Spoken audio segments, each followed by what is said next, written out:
now, your main event. Introducing the hosts of Wrestling with Freddie, Jeff Dye, and Freddie Prinze Jr.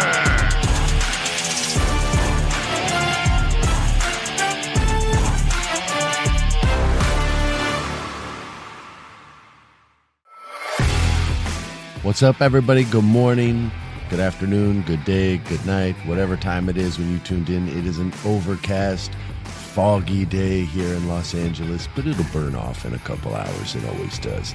We got the windows open. It's a nice summer day. It was a gorgeous weekend, and it was full of wrestling. The most wrestling I've seen in I don't know how long. It was this week. From Monday to Sunday, I think I consumed 1,000 hours of professional wrestling. It was crazy. So for all you wrestling fans out there, we had a good week. For all you non-wrestling fans out there, you had a crap week, and you probably deserved it. Let's start the show.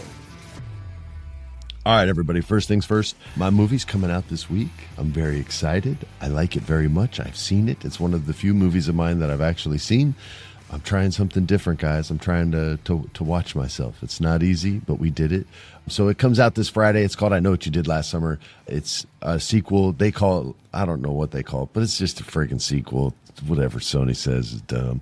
It's a sequel to the original ones. It's really, really good. The director's a friend of mine. She wrote it. Her idea for this was crazy.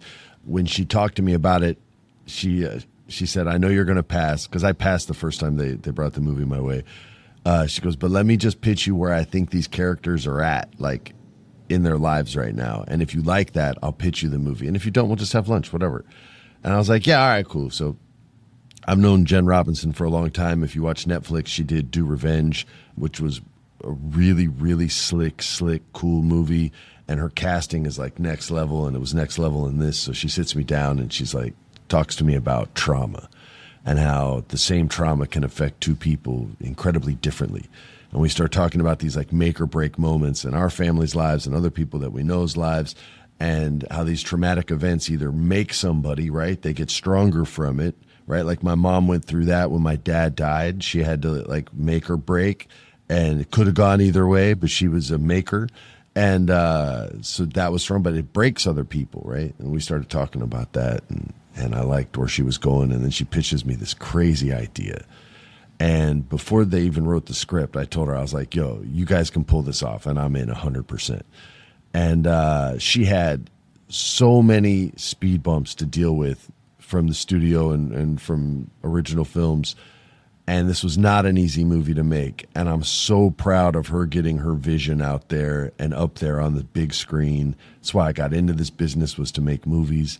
I know with streaming now, there's not too many of them anymore, or at least the opportunities for them are fewer and farther between. But I got to be in one, and I'm so happy and I'm so proud. And it's going to be on 3,000 screens, so it's definitely at a theater near you. So you guys go check it out. Let's talk some freaking wrestling. All right. All in Texas, y'all. Story-driven matches. I love them. I love them very, very much. And we got quite a few of them. And within these matches, they set up some stories for their television moving forward. I don't know what the attendance was at All in Texas, but the crowd looked great. It looked super, super full. They were a hot crowd. They loved the match. The AEW really gets pay-per-view matches right. So that's no surprise. I'm not breaking news there, but these had a lot of stories going in, and we're going to hit all of them, as well as the predictions. Now, this match was added after we recorded, but the AEW Trios Championship, the Ops, Samoa Joe, Will Hobbs, and Shibata versus the Death Riders, Claudio Castagnoli, Wheeler Yuta, and Gabe Kidd. By the way, Gabe Kidd slapped Will Hobbs in the back halfway through this match. Mistake. Anyway. So this was an awesome match. They took out Samoa Joe. They took out my man, which is brutal. That is the Death Riders did. And the finish, though, was Joe hitting the Muscle Buster on Wheeler Yuta for the pin to retain the Trios titles. If you made a bet on that, congratulations to you. Again, we weren't able to give you a prediction on that one. But shout out to the Ops. The men's casino gauntlet match. Now, you know we got this right. We all picked MJF to come out on top. This was long-term storytelling. Everybody knew this was going to happen. It kind of sets up a lot of great storyline for the Hurt Business, or sorry, the Hurt Syndicate. My bad. And I think eventually we'll get a great match between Bobby Lashley, and I think we'll get a great match between Shelton and him too. But the big one is Bobby versus Max eventually, but that's going to be down the line. But anyway, they concentrated on really bringing the homegrown talent in, which is a great idea. And they got to show off, and it was the return of Juice Robinson, or as Jim Carrey would say, Juice. Anybody remember that? Cable guy? Anyone? No? Forget it. But he made his comeback clean shaven. I didn't even recognize dude. I was like, man, who's this? Because I had the stove going and the fan on, so I couldn't hear them say his name. I was like, who the hell is this? But he came back. The Guns also made their return. They helped out Juice. They helped out Juice. And Bullet Club Gold back, baby. We just got Jay White to come back from injury. I freaking hate injuries. We'll get into that in just a second. Anyway, what was I going to say? Oh, yeah, so Briscoe grabs Strong, is going to get the finish. And the story was him and MJF, and he's going to get an ass whooping and all this. And so we got to tell that story. And then, of course, the end of that story is MJF grabbing Briscoe, throwing him out of the ring, stealing the pin for himself, winning, going up on the turnbuckle and saying, I freaking told you, suckers, and now I'm going after my triple B. He's going to get it. he's going to get it. That dude is so money on the mic, and he's great in the ring, and he's in a faction right now that's going to have all the friggin' gold. So, yeah, so it's good. Yeah, we told you the prediction. If you listen to us this way, at least if you listen to me this week when you placed your bets with all your friends, you guys got paid. If you didn't, if you listened to Jeff and Alex, the producer, you guys lost your ass. Here we go. TNT Championship. Adam Cole versus Kyle Fletcher. This one's sort of a wash to me because the match that we placed a bet on didn't happen because friggin' Adam Cole came out and said that he had some health concerns that were preventing him from wrestling. You know, I think we can only assume what the injuries are. My assumption would be concussions. And as someone who's had a lot of them, you cannot F around with that stuff, and it's easier to get them each time you get one. That's when they say like a boxer's lost their chin, and once you get knocked out once, it's a lot easier to get knocked out again. That's true with concussions as well. So I don't know what it is, and it feels awkward and kind of gross to speculate. So I apologize for that, and I just wish health and recovery, man. Like that's all we can do. I love Adam Cole. He's one of those guys that really earned it with me as far as like making me a fan of his, and it's super sad, but they still had to have the match. The show must go on, as they say, and they did a fatal 4-way with Daniel Garcia, Dustin Rhodes, Sammy Guevara, and Kyle Fletcher. We had all picked Kyle Fletcher to win, but that was when the match was different. They did a really nice Texas finish, and Dustin Rhodes got the win. He did a quick roll up and got the victory and cried in the corner and got a major title for himself. And I thought that was a really cool, nice story that they told at the last second, which is hard to do. So shout out to Dustin Rhodes. He's the man.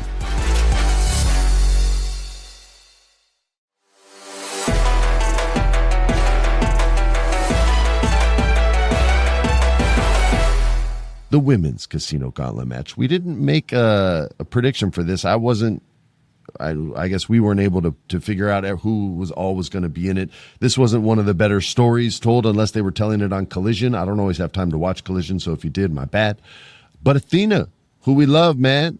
Athena pinned Mina Shirakawa, and she gets the title shot. But again, we didn't give you guys a prediction for this one, and I apologize. But it's not always our fault. They got to tell stories. You got to tell stories, and they did with this next match. The Young Bucks versus Swerve Strickland and Will Ospreay. If the Young Bucks lose, they lose their executive vice presidential status. See what I did there? And if Swerve and Will lose, they don't get to challenge for the title for like a year, I think it was. Yeah, for a year. So we all picked Ospreay. I think we all picked Swerve and Ospreay to win, and that is what happened. However, this freaking match and these guys, all four of them, but I'm a big Ospreay fan and a big Swerve Strickland fan, and the reason I am is I just think they have like maybe not If you like big guys, then it's not the total package because neither one is a big dude. But I don't care about that. Like, I like luchadors. So these guys are bigger than luchadors, so they're big. They look big to me.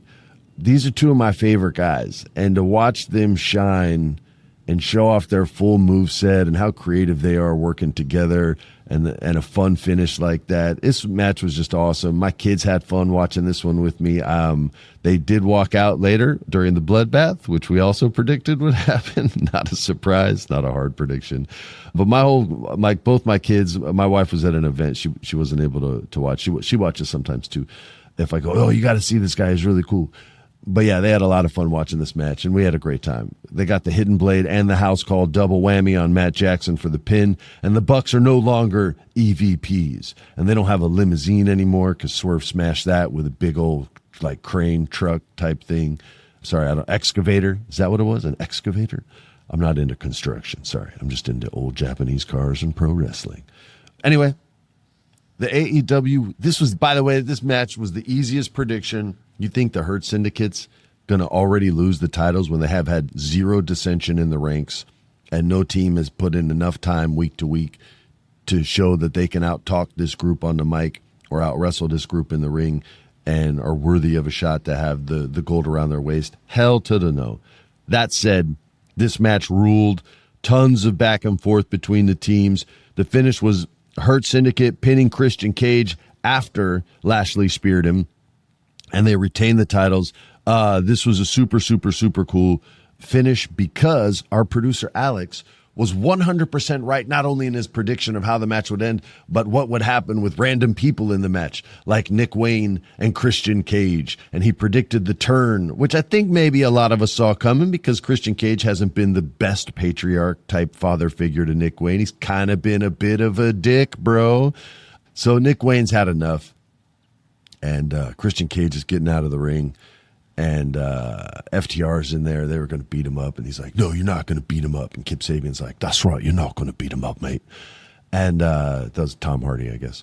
But Christian Cage goes to get out of the ring, and Nick Wayne says, nope, gotcha, bitch. Ha-ha, wha-plow. And he hits him with his own finisher. And then they're going to basically kill him, and then we hear the music. On this day. And here he comes. Adam Copeland, formerly known as Edge, comes out there, now known as Cope, with a spiked baseball bat, appropriately named Spike. And he goes in the ring and he threatens to kill everybody with Spike. And they're like, no, we're good, man. I don't want to die. So he spears some people, beats some people up. They all get out of there. Nick Wayne's mom slapped the shit out of Christian. That was a really hard slap. That was pretty good. And then I almost called him Edge. And then Cope grabs the microphone and he picks up Christian Cage, who's just selling like crazy. He's just beat down to all hell. He's, hey, is that Adam? And Cope grabs the mic and he goes, go. Takes this great dramatic beat. Find yourself. That was a pretty good Edge impression. I'm just not trying to brag or anything, but I am an actor. So he says that, sorry, and then he leaves. And we get maybe a good guy Christian because he just got turned out by the patriarchy. That could be a lot of fun. That could be a tag team that could challenge the Hurt Syndicate. I'm not saying they will. I'm just saying they could. And we all picked Hurt Syndicate to win. So, if you bet with me, you win. If you don't, then you don't know what winning feels like. And let me tell you something. Winning feels great. I play games every week in my house. I don't remember the last time I lost, y'all. I'm not trying to be a jerk about it either. I just don't remember the last time I lost because winning feels good. The unified AEW Championship, Kenny Omega, a.k.a. Kenneth Omega, the international champion, versus Kazuchika Okada, the continental champion. And this match unifies both titles, and we get the inaugural unified champion. And I think my dogs are going crazy. I have headphones on, so I can't tell, but our producer probably can. Anyway, a lot of people are saying I had the call of the night with this one. To me, it wasn't that hard, man. My man still needs the belt. He can't talk on the mic the way Omega can. English is not his first language. There's no harm, no foul on that. So I think the belt helps Okada. Kenny doesn't need to have a belt. He's established as who he is in AEW, which is a founding father, Hall of Famer, all that stuff. I'll say this again. I don't know what all the hate is on dude, man. Like, he really gives it all out in the ring and takes a hell of an ass whipping out there. Yeah, I don't get all the hate. But anyway, Kazuchika wins the match, and he pins Omega with the Rainmaker, and he becomes the unified champion. Again, Jeff and Alex didn't want to listen to me. I got the call here, and, just as usual in a commanding lead. The AEW Women's World Championship, Toni Storm versus Mercedes Moné.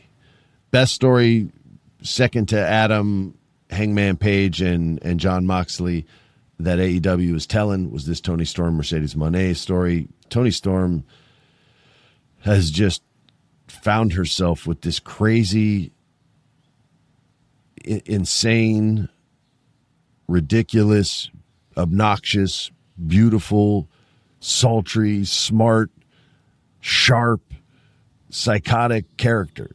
And timeless Toni Storm will say anything at all. She does not care. She'll curse. She'll be proper. She'll say anything, but she'll always tell the truth in this very weird, obscure way. And all her go home promo for this match was just great. Like, she just tears into Mercedes and is like, yo, you worry about how you live. I worry about how I fucking die. She killed it, man. Sorry for cursing. But yeah, man, she's just done a great job. And I mentioned my reasoning for thinking she was going to win was how big she was selling, like fear and doubt. And I don't know if I can climb this mountain. And she does that. So when she does, it means more, right? Which is smart. Long-term storytelling. That's old school mentality. And I just thought they did a really fun job with this build-up. I thought they did a really fun job with this match. And you know who won? Toni Storm. Who me and Alex picked to retain, but Jeff, he's crazy. He picked Mercedes because he didn't want to listen. He didn't want to listen, so he lost money. Just like you, if you didn't listen.